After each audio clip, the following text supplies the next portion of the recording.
Okay, the US Senate is set to actually hold a vote on abortion rights this week. So I'm gonna give you some background, but let me first go to this video of Chuck Schumer.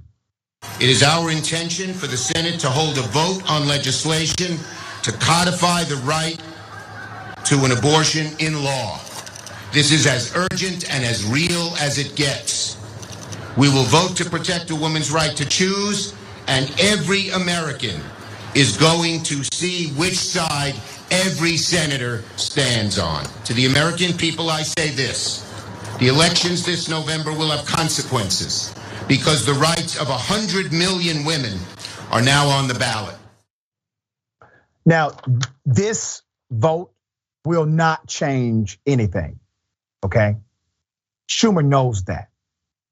The reason why he's doing it, and I actually agree with the strategy, is because it gets everybody officially on the record.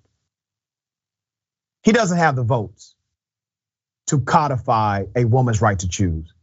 He doesn't have the votes, nor does he have the leadership capacity, nor does Biden for that matter. The Democrat said that he will file cloture on Monday, and the 100-seat chamber will vote on the bill on Wednesday. Senator Schumer called the draft decision an abomination, noting that a majority of Americans want to preserve the right to have an abortion and women's health care, and he's correct on those stats. You literally have a minority of the powerful ruling as if they are kings. That's what you have in America. This is not an expression of democracy. Democracy shouldn't look like this, but it does. Now, I know the pressure is simply political right now, but we really need to put pressure also on corporations that support elected officials who endorse these policies to take away a woman's right to choose. And this is the problem I have with Democrats. I would have made sure on day one, when I knew the court may even be thinking about doing this, on day one, we would have started a preemptive campaign to protect a woman's right to choose. Well before this leaked document came out from SCOTUS, we would have codified the message rather than trying to codify the law. We would have made sure that corporations were on alert that if you mess with a woman's rights, I guarantee you those women will no longer shop with you at the same rate. Try me.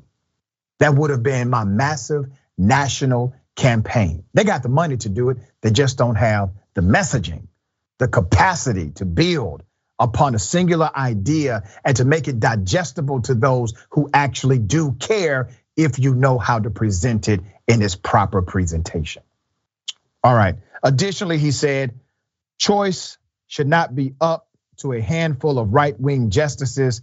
Choice should not be up to a handful of right-wing politicians. It's a woman's right, plain and simple.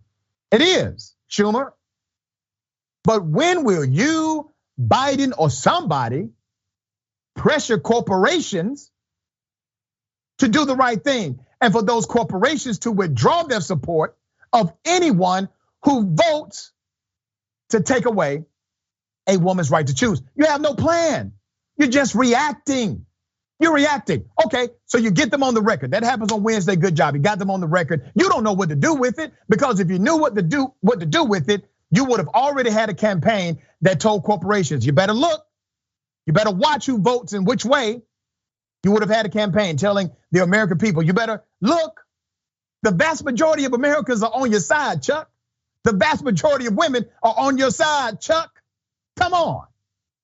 Economic withdrawal should happen. You know, one thing all these corporations have in common that support the lawmakers who are antithetical to their process, all these corporations have one thing in common: women shop with them. They spend money. Attack that part and see how this American system works in a different way. But corporate Democrats don't really like attacking corporations. No. leave them out of it. They have to sell things and make profit. I would bring everybody in the room.